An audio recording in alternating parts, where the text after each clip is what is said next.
창세기부터 요한계시록까지 예수님을 발견하는 새로운 안목의 성경 공부, 브란노 성경교실. 저는 이사야반의 미녀반장 현우정입니다. 그리고 오늘도 이사야반의 MG 우등생 두 분이죠. 이하은 자매님과 김수빈 자매님 함께 해주셨습니다. 반갑습니다. 반갑습니다.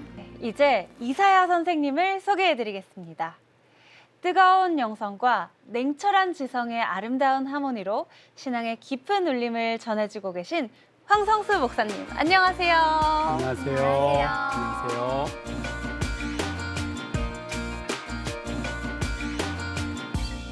자, 그러면은 바로 지난 시간에 배웠던 말씀을 복습해 볼까요?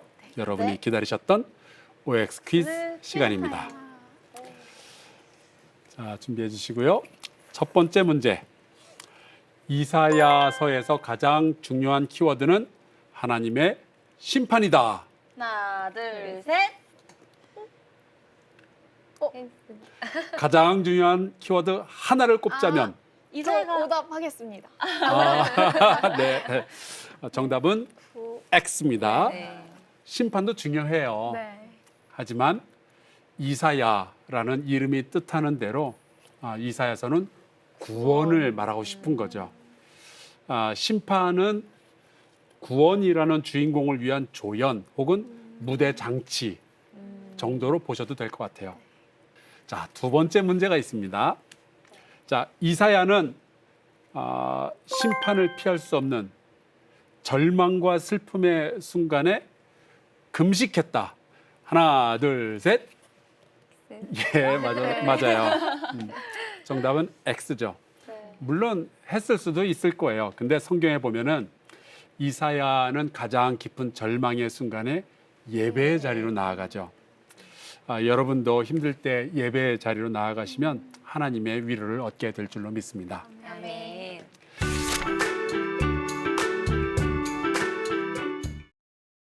오늘은 이사야서에서 굉장히 중요한 그날에라는 표현을 먼저 좀 살펴보면 좋을 것 같아요.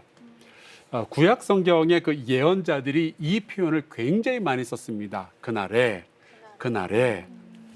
히브리어로 바이옴 하후라고 하는데요. 지금은 아닌 것 같아 보이지만 그날은 올 거다. 그 미래가 올 거다 하는 거죠. 그러니까 지금 너희들 눈에 보이는 게 다가 아니라는 거예요. 보이지 않는 어디선가 거대한 역사가 지금 이루어지고 있다 하는 거예요. 그래서 그날에 벌어지는 일이 두 가지입니다.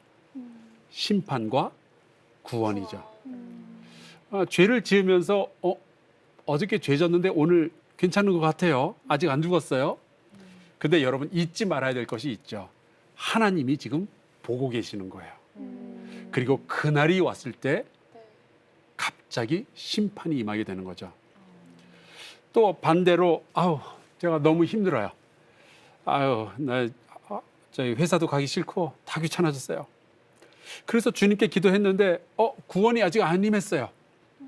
하지만 절대로 절망해서도 안 되는 거예요. 왜냐하면 하나님이 보고 계시니까. 그리고 그날이 오면 하나님의 구원과 회복의 놀라운 은혜가 우리에게 임하게 되는 거죠. 물론 이 심판과 구원 두 개의 각각 다른 사건이 아니라 하나의 사건을 바라보는 두 가지 다른 시선일 수도 있어요. 이스라엘을 괴롭혔던 바벨론에게 하나님의 심판이 임하는 날, 그날 이스라엘에게는 구원이 선포가 되는 거죠. 모든 악인에게 심판이 임하는 날, 하나님의 백성은 구원과 영광을 얻게 될 거예요. 아멘. 여러분에게는 그날이 다가왔을 때 그게 심판의 날이 아니라 구원의 날이 되기를 축복합니다. 아멘. 그런데 이 이사야서를 보면은 그날에라는 표현이 자그마치 44번 등장하고 있어요.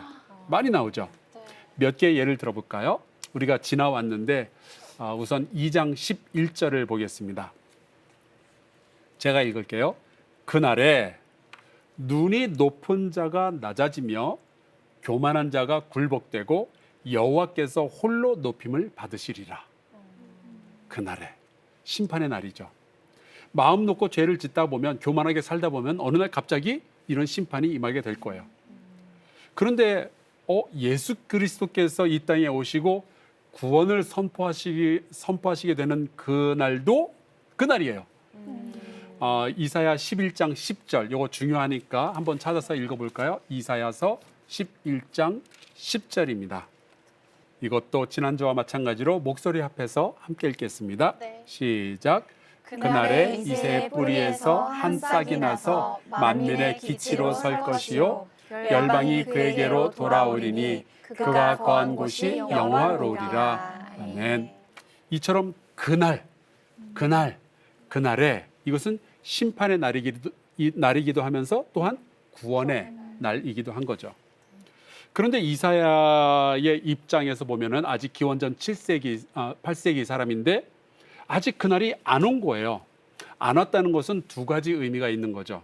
우선 죄인에게는 아직 회개의 기회가 남아있다. 그러니까 그날이 오기 전에 빨리 회개하고 구원을 받아라 하는 거죠. 두 번째로 지금 믿음의 선한 삶을 살고 있는 사람이라면 고난이 닥쳐올지라도 포기하지 말라는 뜻이에요. 그날은 올 테니까. 그날이 오면 하나님께서 위로와 구원을 주실 테니까. 이 그날이라는 표현은 예수님도 굉장히 자주 쓰셨어요.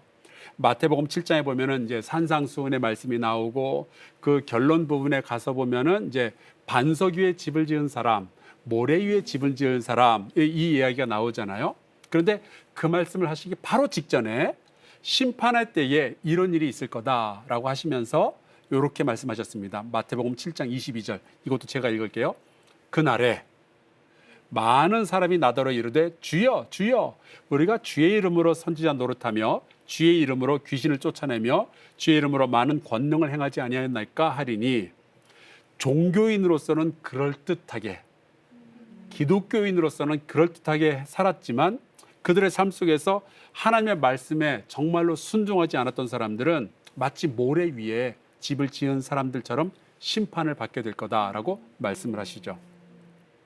그날이 다가왔을 때 여러분은 착하고 충성된 종이라는 칭찬을 받으시기를 축복합니다. 네. 자, 이제 27장의 마지막 절을 보고 이제 오늘의 본문 28장으로 넘어가겠습니다. 이거 지난주에도 읽었는데 다시 한번 읽어볼까요? 이사야서 27장 13절.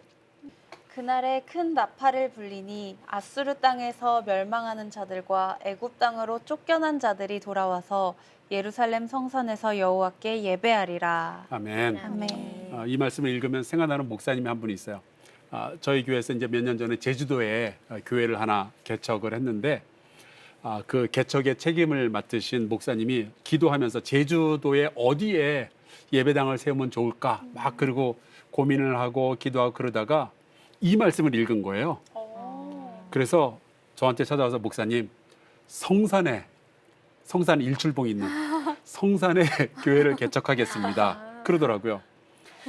그분이 하신 말씀이 물론 이제 한자로 하면은 이 성산하고 그 성산은 좀 다른데 어쨌거나 인생과 관계에 상처를 가진 사람들 혹은 교회와 믿음으로부터 멀어지고 영적으로 방황하던 사람들이 모여서 기도하고 하나님을 예배하는 그러한 교회를 만들고 싶다는 거죠. 너무 귀했어요. 그래서 그게 바로 하나님의 계획이다. 이사야서에 말씀하신 바로 그 계획을 목사님하고 그 교회가 이뤘으면 좋겠습니다. 제가 마음껏 축복해 준 적이 있습니다. 자, 그러면은 이제 돌아온 자들이 성산에서 모여서 하나님께 예배하는 때 어떤 일들이 벌어지게 될까요? 이제 28장을 보도록 하겠습니다. 멋진 말씀이라기보다는 약간 좀 무서운데 제가 읽겠습니다. 에브라임의 술 취한 자들의 교만한 면류관은 화 있을진저 술에 빠진 자의 성 곧 영화로운 관같이 기름진 골짜기 꼭대기에 세운 성이여 쇠잔에 가는 꽃 같으니 화 있을진저 보라 주께 있는 강하고 힘 있는 자가 쏟아지는 우박같이 파괴하는 광풍같이 큰 물이 넘침같이 손으로 그 면류관을 땅에 던지리니 에브라임의 술 취한 자들의 교만한 면류관이 발에 밟힐 것이라. 이것도 아멘이 안 나오죠. 그날이 되었어요. 그런데 아직도 여전히 술 퍼마시고 죄 짓는 사람들이 있는 거예요. 이 말씀을 보면서 술 마시면 안 되겠다라는 생각이 들죠. 하나님의 심판이 임하는데 술에 취해 있는 사람들은 그냥 속수무책으로 당하는 거예요. 어떤 분들은 그러셔요. 목사님, 술 마시면 지옥 갑니까?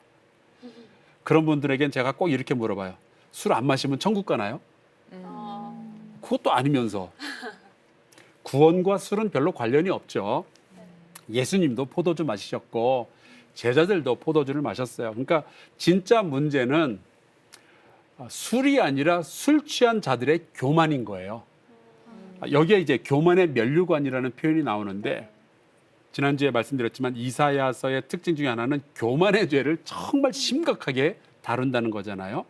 28장까지 교만이라는 단어만 13번이나 나와 있어요. 그와 같이 그 교만이라는 단어와 같이 나오는 이게 주변에 같이 나오는 단어들이 있는데 거만, 오만, 완악, 강포 이런 것들이에요. 다 한결같이 하나님의 심판으로 이어지게 됩니다. 하나님의 말씀보다 나의 상식, 나의 판단 혹은 나의 힘을 더 믿고 의지할 때 우리는 반드시 하나님의 심판대에 서게 되는 거예요. 에브라임은 북왕국 이스라엘의 또 다른 이름이라고 했잖아요. 사마리아라고도 종종 불렸고요. 근데 생각해 보면 이사야는 남왕국 유다 사람이란 말이에요. 그래서 북왕국 이스라엘에는 이사야가 아니라 아모스나 호세아 이런 선지자들이 있었거든요. 그러면은 아마 북왕국 이스라엘의 상황은 아모스나 이런 사람들이 더 잘 알았겠죠. 이사야보다. 아모스가 그 상황을 어떻게 예언했을까 좀 궁금했어요. 그래서 제가 봤는데 이렇게 되어 있더라고요. 아모스 4장 2절, 1절. 사마리아의 산에 있는 바산의 암소들아, 이 말을 들으라. 너희는 힘없는 자를 학대하며 가난한 자를 압제하며 가장에게 이르기를 술을 가져다가 우리로 마시게 하라 하는도다. 저만 그렇게 느끼는지 모르겠는데 이사야보다 아모스가 훨씬 말을 세게 하는 것 같아요. 사마리아 산에 있는 이 바산의 암소들아. 이게 성경에 있으니까 약간 고급지게 들리는 거지 사실은 아모스가 욕설을 한 거거든요. 그래서 이 사마리아 여자들이 술을 어떻게 마셨는지 아세요? 아모스 6장에 보니까 이렇게 돼 있더라고요. 대접으로 포도주를 마시며 귀한 기름을 몸에 바르면서 요셉의 환난에 대하여는 근심하지 아니하는 자로다. 포도주는 잔으로 마시는 거잖아요. 이걸 대접으로 마셨대요. 벌컥벌컥 막 취할 때까지 마시는 거죠.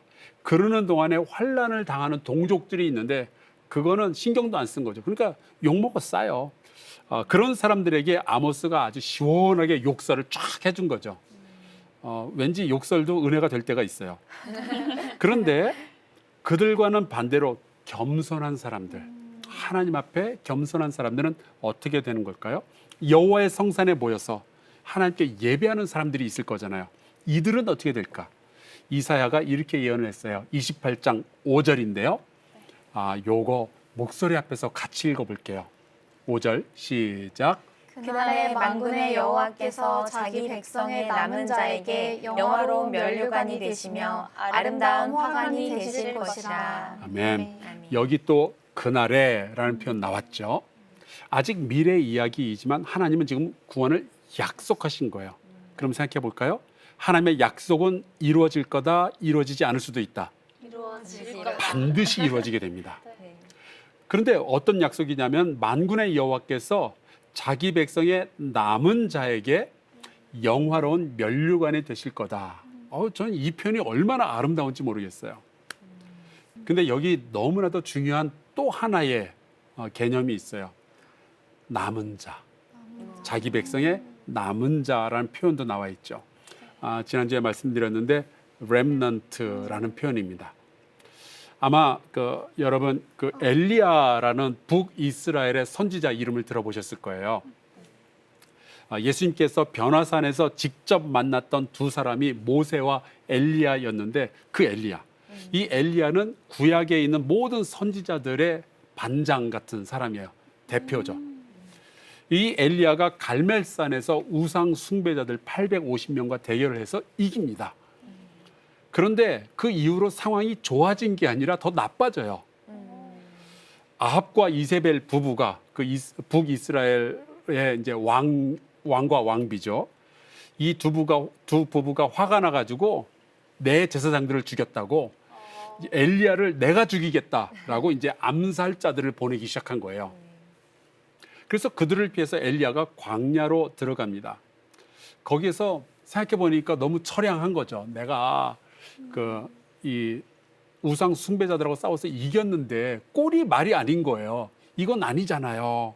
그래서 거기서 너무 지친 나머지 그렇게 이야기를 하죠. 하나님께 이만하면 됐으니 저를 이제 죽이세요. 우울증에 빠진 거예요. 하나님은 그런 엘리야에게 천사를 보내셔서 40일 동안 물과 떡을 먹이시며 하나님의 산 호렙까지 데리고 가시죠. 그리고 그 호렙산에서 드디어 엘리야가 하나님을 만나게 되는데 그때 이제 하나님한테 이렇게 하소연을 해요. 하나님을 사랑하는 사람들 이제 다 죽었어요. 이제 세상에 나만 남았어요. 어쩌실 거예요? 이 세상은 온통 우상 숭배하는 사람들과 교만하게 죄 짓는 사람들밖에 안 남았어요. 어쩌실 거예요? 근데 그 말을 들으시고 하나님께서 이렇게 말씀하셨어요. 열왕기상 19장 18절. 그러나 내가 이스라엘 가운데 7,000명을 남기리니 다 바알에게 무릎을 꿇지 아니하고 다 바알에게 입 맞추지 아니한 자니라. 아멘. 이 죄악의 세상 속에서도 아직 하나님의 사람들이 어딘가 남아 있다는 거예요. 아멘. 이게 렘넌트 사상입니다. 남아 있는 자들. 이사야는 이 남은 자에 대한 소망을 굉장히 소중하게 생각을 하죠. 이사야 10장으로 한 번 더 돌아가서 이 말씀을 읽어볼까요? 10장 20절과 21절입니다. 그날에 이스라엘의 남은 자와 야곱 족속의 피난한 자들이 다시는 자기를 친 자를 의지하지 아니하고 이스라엘의 거룩하신 이 여호와를 진실하게 의지하리니 남은 자 곧 야곱의 남은 자가 능하신 하나님께로 돌아올 것이라. 아멘. 아멘. 인류의 역사를 보면은 우리가 암흑기라고 부르는 가장 악한 시대, 가장 잔인했던 시대가 있었을 거예요. 여러분이 상상할 수 있는 그런 시대가 있겠죠. 뭐 전쟁이라든지 있을 거예요. 그런데 인류의 역사 속에는 그 어떤 어둠과 악한 시대에도 그 어떤 고난 속에도 하나님의 사람들은 반드시 있었어요. 다 망한 것 같은데도 여전히 하나님의 사람들은 어디선가 기도하고 아멘. 그리고 그날을 기다리고 있는 거죠. 우리가 살고 있는 이 대한민국은 어떨까요? 요즘 하나님을 믿는 사람들의 숫자가 점점 줄어들고 있다고 다들 걱정이 많아요. 또 다들 돈을 숭배하면서 살아가고 있는 것 같아요. 술에 취하고 또 마약도 들어온다고 그러죠. 무신론에 취한 사람들. 하나님께서 금지한 것을 하면서도 막 당당한 사람들. 그런데 여러분, 그런 일들은 우리 시대에만 있는 게 아니에요. 엘리야의 시대에도 있었고요. 이사야의 시대에도 이런 사람들은 있었던 거예요. 그냥 죄악으로 범벅이 돼서 살아가는 사람들. 그래서 저는 우리 시대를 보면서 이렇게 기도를 하게 되죠. 우리 예수 믿는 사람들이 남은 자들이 되게 하여 주옵소서. 바알과 세상에 무릎을 꿇지 않으며 이스라엘의 거룩한 하나님을 끝까지 의지하게 하여 주옵소서. 아멘. 다들 세상이 더 좋다고 말하는 이 시대에 끝까지 교회를 사랑하고 믿음을 지키는 남은 자가 되게 하여 주옵소서. 아멘. 여러분이 그 남은 자가 될 수 있기를 축복합니다. 아멘. 그런 사람들에게 이제 하나님이 말씀을 하시는 거예요. 내가 너희의 화관이 될 것이다. 내가 너희의 면류관이 되어줄게. 그거를 예수님은 이렇게 말씀하셨어요. 마가복음 13장 13절. 또 너희가 내 이름으로 말미암아 모든 사람에게 미움을 받을 것이나 끝까지 견디는 자는 구원을 받으리라. 예수님은 그러니까 우리 보고 끝까지 견뎌줄 수 있겠니? 부탁을 하시는 거죠. 왜냐하면 예수님도 우리를 끝까지 사랑하실 거거든요. 예수님은 끝까지 우리를 인도하실 거거든요. 이 땅에 살아계실 때도 그러셨어요. 요한복음 13장에 나오죠.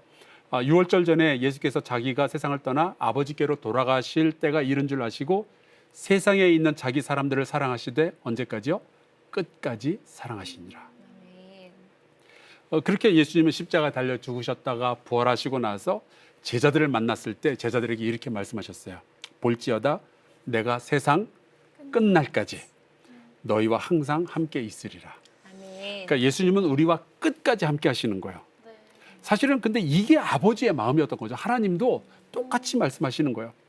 그거를 알고 시편 48편에 보면은 고라자손이라는 사람들이 찬양하는 사람들이 이런 노래를 만들어서 불렀어요.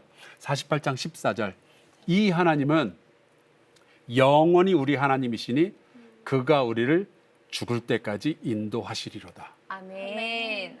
그러니까 이 세상이 점점 더 어둡고 잔인하고 악해져 갈 때 우리 자매님들은 더 순결하고 선한 믿음의 사람들로 남겨져 있기를 축복합니다. 아멘. 주님께서 도와주실 거예요. 정말 소망의 말씀이네요. 예, 저도 이 말씀 읽을 때마다 그냥 가슴이 좀 짠하고 너무 좋아요.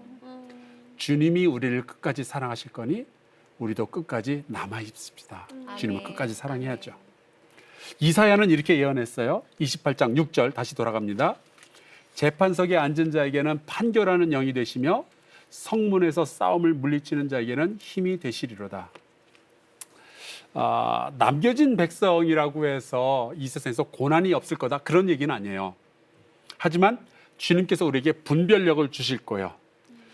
재판석에 앉은 자에게는 판결하는 영이 되시며 우리가 이 시대를 보면서 지혜를 가지고 분별을 할 수가 있게 되겠죠. 그리고 힘을 주실 거예요. 이기게 하실 거예요. 물론 우리가 뭐 믿음이 이렇게 좋다고 해서 세상이 확 바뀌고 그러지는 않을지 모르겠어요. 이사야가 그 이야기를 하는 거죠. 하나님이 우리의 화관이 되고 남은 자들에게 지혜와 힘을 주실 그날에도 여전히 이런 사람들은 또 있을 거예요. 28장 7절. 그리하여도 이들은 포도주로 말미암아 옆걸음치며, 좀 상상을 해보세요. 술 마신 사람들. 독주로 말미암아 비틀거리며, 제사장과 선지자도 독주로 말미암아 옆걸음치며. 이게 종교인들도 지금 이제 삐뚤어 나가고 있는 거죠. 네. 포도주에 빠지며 독주로 말미암아 비틀거리며 환상을 잘못 풀며 재판할 때에 실수하나니. 우리 시대가 경험하고 있는 게 이런 거 아니에요? 네. 굉장히 많은 것들이 지금 잘못 돌아가고 있잖아요. 네. 술 취한 사람들처럼. 그런 사람들에게 이사야가 말하는 거예요. 이러다 다 망한다. 그날이 지금 오고 있다. 그런데 이 이사야의 경고를 들었던 사람들이 이사야의 말을 듣고 이런 식으로 대답을 했어요. 그게 28장 9절입니다. 그들이 이르기를 그가 누구에게 지식을 가르치며 누구에게 도를 전하여 깨닫게 하려는가. 여기서부터는 제가 약간 좀 이렇게 드라마틱하게 읽어볼게요. 저 떨어져 품을 떠나는 자들에게 하려는가. 그러니까 지금 이거는 술 취한 사람들이 술에 취해가지고 하는 얘기예요. 네가 뭘 안다고 우리를 가르쳐. 방금 아. 쓸지 예. 않은 거예요. 제가 많이 안 해봐서 실제로 안 보였던 것 같은데, 네가 하는 말 우리도 다 알아. 아는데 안 하는 거야. 정말 기가 막히게 술 취한 사람들이 이야기를 이렇게 옮겨 적은 거예요. 그러면 술 취한 사람들한테 너 취했지? 그럼 뭐라 그래요? 난 취했어. 뭐 이렇게 하잖아요. 딱 그 이야기죠. 너 죄 지었지? 안 졌어. 이렇게 되는 거죠. 사람이라는 존재는 정말 악에서 벗어나기를 너무너무 힘들어하는 것 같아요. 마치 그 술 취한 사람들처럼 내가 정신 똑바로 차린다고는 하지만 길바닥이 갑자기 일어나서 나를 쳤다느니 난 취했다고 말하면서도 술 기운을 이길 수는 없는 거잖아요. 그래서 하나님이 이런 사람들에게 말씀을 하셔요. 28장 14절. 이러므로 예루살렘에서 이 백성을 다스리는 너희 오만한 자여, 여호와의 말씀을 들을지어다. 그러니까 자신의 죄를 깨닫지 못하는 사람들, 죄에서 벗어날 생각이 없는 사람들을 오만한 자라고 부르시죠. 그리고 이제 다시 심판의 이야기를 또 꺼내시는 거예요. 다시 한번 강조해서 말씀드리고 싶은데 이게 이사야 고유의 패턴입니다. 이사야의 말씀은 늘 세 가지 개념이 반복이 된다고 그랬잖아요. 뭐죠? 죄악과 심판과 구원. 이게 이제 계속 돌아가는 거예요. 그래서 하나님의 심판이 선포될 때 우리가 눈을 크게 뜨고 쳐다보면 어디선가 구원에 대한 이야기고, 이야기도 지금 진행이 되고 있는 거죠. 혹시 오정 씨 그 이스터 에그라는 네. 용어 아세요? 알죠. 미국에서 저희 부활절 때 예. 이스터 에그 헌팅도 막 하거든요. 이렇게 계란 예쁘게 그림 그려가지고 숨겨놓고 누가 더 많이 찾나? 또 찾는 대로 내가 가져가는 거. 그렇죠. 바구니 안에, 이렇게 들고 네, 초콜릿이 다 있기도 찾아서 하고. 네. 열어보면. 네, 그렇죠? 열어보면. 맞아요. 딱 그거예요. 우리식으로는 옛날 보물찾기랑 너무 비슷한 거죠.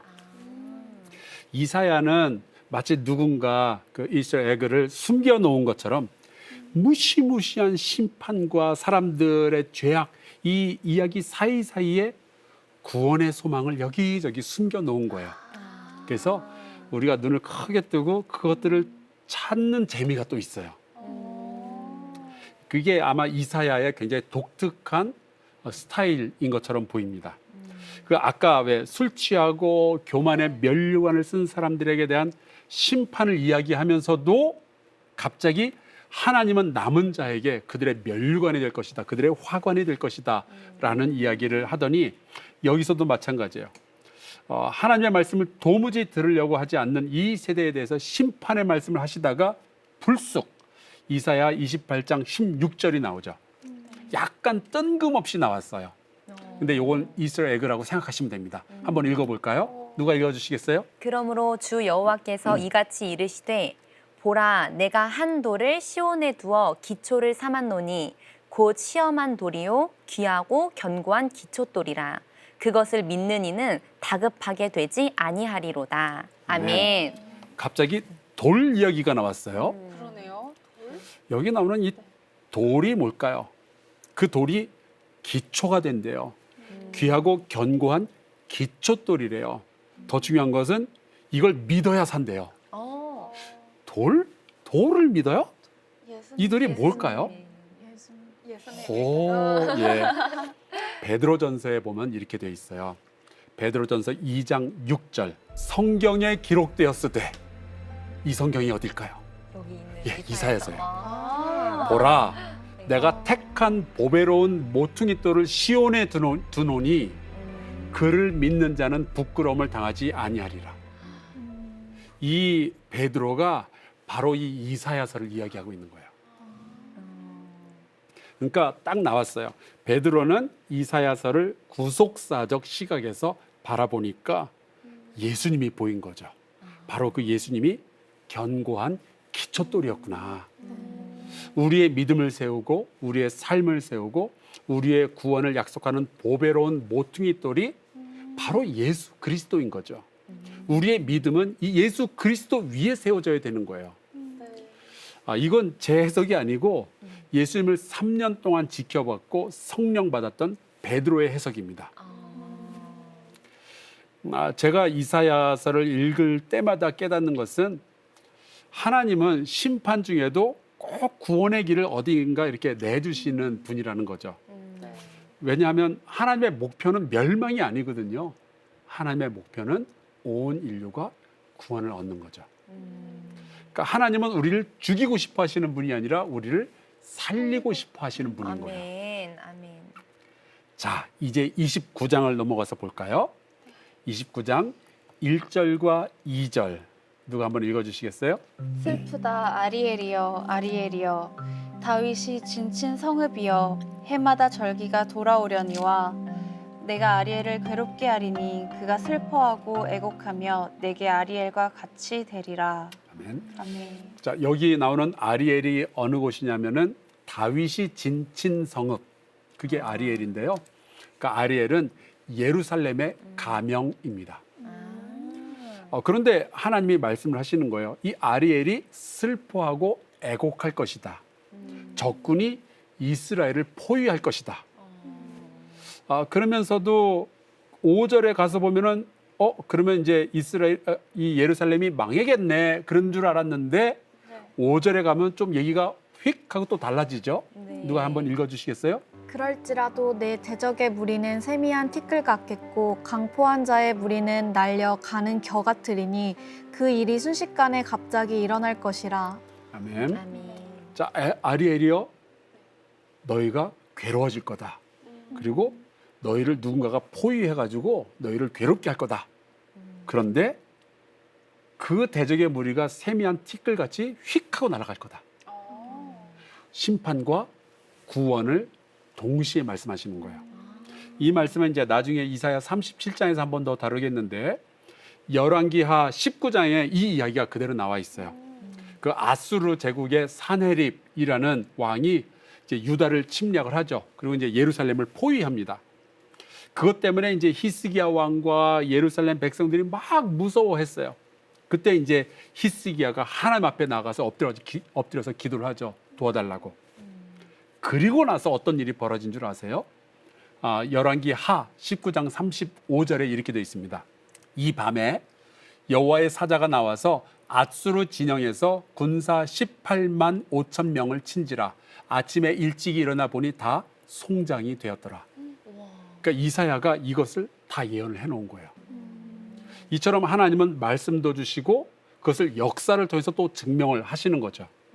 자, 그러면은 그거를 이렇게 역사를 이렇게 살펴보고 이사야의 예언을 이렇게 살펴보고 그러면은 이스라엘 백성이 하나님께 돌아올 법도 한데. 그러니까요. 이제 돌아와야 되는데. 아쉽게도 네. 사람들은 여전히 하나님의 음성을 들을 생각이 없어요. 죄는 우리 힘으로 못 벗어나요. 맞습니다. 그 정도 되면은 돌아올 법도 안 돼. 정신 차릴 법도 안 돼. 그게 안 돼요. 그래서 하나님이 이렇게 말씀하시죠. 29장 9절. 너희는 놀라고 놀라라. 너희는 맹인이 되고 맹인이 되라. 그들의 취함이 포도주로 말미암음이 아니며 그들의 비틀거림이 독주로 말미암음이 아니니라. 네. 이스라엘 백성이 죄를 짓는 이유가 술 때문이 아니었던 거예요. 법 때문도 아니고 경제 때문도 아니고 그거 다 핑계죠.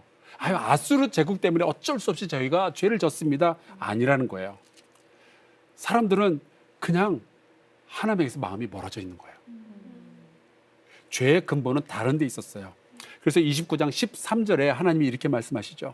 주께서 이르시되 이 백성이 입으로는 나를 가까이 하며 입술로는 나를 공경하나 그들의 마음은 내게서 멀리 떠났나니 그들이 나를 경외함은 사람의 계명으로 가르침을 받았을 뿐이라. 그들의 마음은 내게서 멀리 떠났나니 말로는 하나님 믿는다 하고 예루살렘 성전에 가서 제사도 드리고 교회도 다니고 설교도 듣고 헌금도 하지만 하나님에게서 마음이 떠난 사람들이 있는 거죠. 하나님 없어도 살 수 있다라고 생각하는 사람들. 이것을 교만이라고 하는 거죠. 결국 교만이 또 문제인 거예요. 그래서 하나님이 그러시죠. 16절. 너희의 패역함이 심하도다. 토기장이를 어찌 진흙같이 여기겠느냐. 토기장이는 창조주를 의미하는 거예요. 지음을 받은 물건이 니들이 어찌 자기를 지은 이에게 대하여 이르기를 그가 나를 짓지 아니하였다 하겠으며 빚음을 받은 물건이 자기를 빚은 이에게 대하여 이르기를 그가 총명이 없다 하겠느냐. 이들은 창조주 하나님을 버린 거예요. 어떻게 하죠? 이 교만함과 이 오만함에 대해서 하나님이 도대체 어떻게 하면 좋을까요? 제가 하나님이면 다 죽었어요. 주먹이 운다. 그런데 하나님의 반응이 우리의 예상과 달랐어요. 하나님은 그리스도를 보내어 주셔서 죄인들을 구원하는 복음을 전하겠다라고 말씀하시죠. 아멘. 아버지로부터 마음이 멀리 떠난 이들을 다시 불러 모으기 위해서 예수께서 오시는 거다라고 말씀하시는 거예요. 그 말씀이 18절, 19절에 나와 있는데요. 이거 너무 중요한 말씀이니까 같이 한번 읽어볼게요. 이사야 29장 18절, 19절 시작. 그날에 못 듣는 사람이 책의 말을 들을 것이며 어둡고 캄캄한 데에서 맹인의 눈이 볼 것이며 겸손한 자에게 여호와로 말미암아 기쁨이 더하겠고 사람 중 가난한 자가 이스라엘의 거룩하신 이로 말미암아 즐거워하리니. 아멘. 아멘. 여기 또 나왔잖아요. 그날에 in his time 모든 것은 이제 완전하게 하나님의 뜻대로 이루어지게 될 거예요. 교만한 사람은 망하겠지만 겸손한 자에게는 기쁨이 더해지게 되는 거예요. 맹인의 눈이 볼 것이며 아멘. 가난한 자가 즐거워할 것이다. 아멘. 그런데 혹시 이 편 어디선가 들어본 것 같지 않아요? 맹인의 눈이 떠질 거다. 어디선가 들어본 것 같은데 바로 세례 요한이 감옥에 갇혀 있을 때 자기 제자들을 보내가지고 물어본 적이 있었어요. 네. 오실 그분이 당신이시니까. 그때 예수님이 그러면 가서 요한에게 이렇게 전해라 하면서 이런 말씀하셨어요.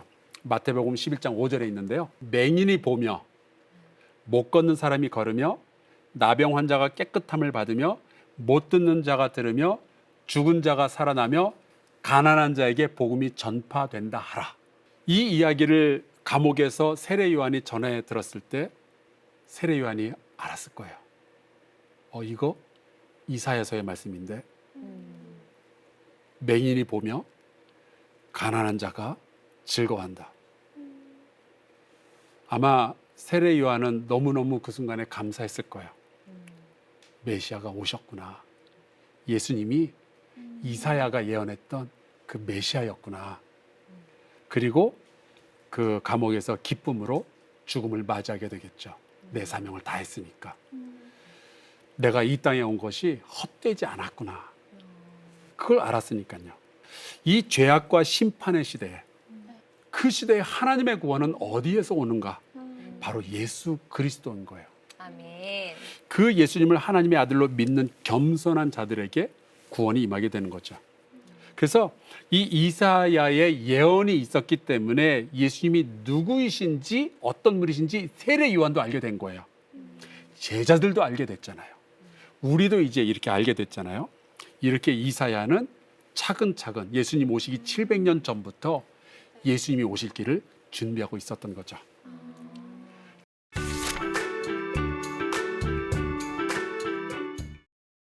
근데 질문이 있습니다, 목사님. 네. 그러면 심판과 구원의 날에 예수님을 믿는 저희들은 죄에 대해서는 전혀 심판을 받지 않는 걸까요? 아니면 그럼에도 호정아, 너는 이런 죄가 있다 하면서 제가 죄를 아예 안 지을 수는 없으니까 그런 것에 대해서는 훈계를 또 하실까요? 그건 좀 아닐 것 같은데 네. 왜냐하면 우리가 구원받는 조건이 죄에 대한 용서가 먼저 있어야 되거든요. 네. 근데 과연 하나님의 용서는 불완전한 용서일까요? 완전한 용서일까요? 완전한 용서. 완전한 용서죠. 그래서 완전한 용서가 없이는 그 어느 누구도 천국에 갈 수 없어요. 왜냐하면 자그마한 죄도 하나님 앞에 서면은 무한대로 큰 죄가 되기 때문에 맞아. 예수님도 이렇게 말씀하셔요. 내가 진실로 진실로 너에게 이르노니 내 말을 듣고 또 나를 보내신 이를 믿는 자는 영생을 얻었고 심판에 이르지 아니하나니 사망에서 생명으로 옮겼느니라. 아멘. 그러니까 심판대에 가서 야단 맞고 천국 가는 게 아니고 심판대에 아예 안 가요. 그냥 사망에서 생명으로 옮겨지는 거죠. 제가 아직 안 죽어봐서 잘 모르겠는데 예수님께서 심판이 없다고 하시니까 전 그냥 그렇게 믿을래요. 저도 그렇게 믿겠습니다. 아멘. 네. 네, 저도 오늘 들으면서 제발 이제는 좀 정신 차려라 하는데 또 교만의 죄를 저지르는 걸 보면서 또 하나님이 정말 이 교만의 죄를 미워하시고 원치 않으시구나를 좀 느꼈던 것 같아요. 그러면서도 그 이사야 29장의 19절에는 또 따뜻하게 겸손한 자에게는 여호와로 말미암아 기쁨이 더하겠다 해서 약간 오늘 말씀의 롤모델이었던 것 같아요. 그래서 저도 약간 불쑥불쑥 나도 모르게 교만이 올라올 때가 많은 것 같아요. 그래서 그럴 때 이런 19절처럼 겸손한 자가 되기 위해서는 또 어떻게 좀 이런 겸손한 마음으로 낮출 수 있는 비법이나 특효약이 있을까요? 그래도 우리 하은자매는 저보다 나은 것 같아요. 가끔 교만이 올라오니까. 제가 그랬나요? 그것도 교만인 것 같습니다. 가끔 교만이 올라오는데 저는 가끔 교만이 내려가요. 하나님이 교만의 죄를 굉장히 미워하신다라는 표현은 교만의 죄를 굉장히 경계하신다라는 뜻이거든요. 왜냐하면 교만으로부터 모든 죄가 다 시작이 되니까. 그래서 교만을 제거하는 특효약이 있을까? 만약에 그렇게 특효약까지 네. 찾아야 되는 상황이라면 저는 사랑에 대해서 한번 생각해 보자라고 말씀을 드리고 싶어요. 사도 바울이 이렇게 이야기한 적이 있거든요.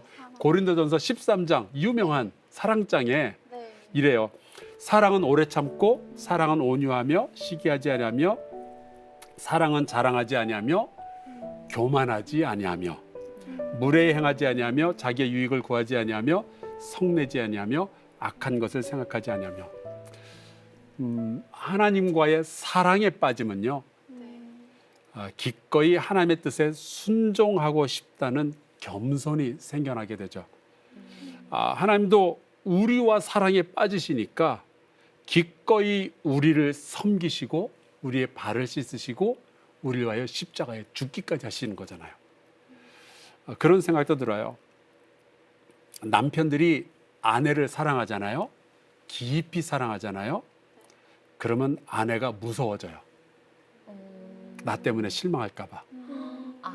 아내에게 상처 줄까 봐. 그러니까 완벽하진 않지만 자꾸 노력을 하게 되는 거죠. 제 경험담이기도 한데 무서우면요 교만할 틈이 없어요.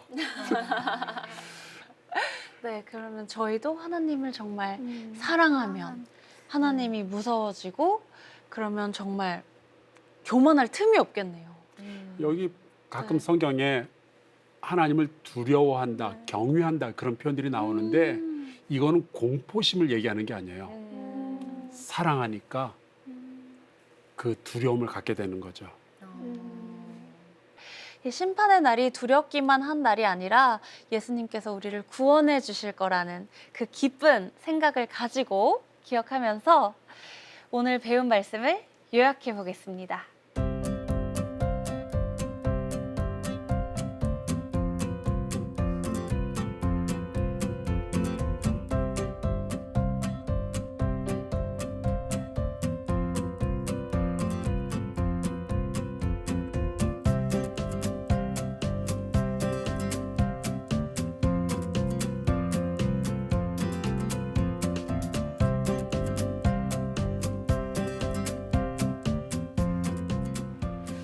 예, 다음 주를 위해서 오늘의 숙제는 네. 이사야 30장부터 35장까지 읽어오기입니다. 쉽지 않을 텐데 도전해 보시기 바랍니다.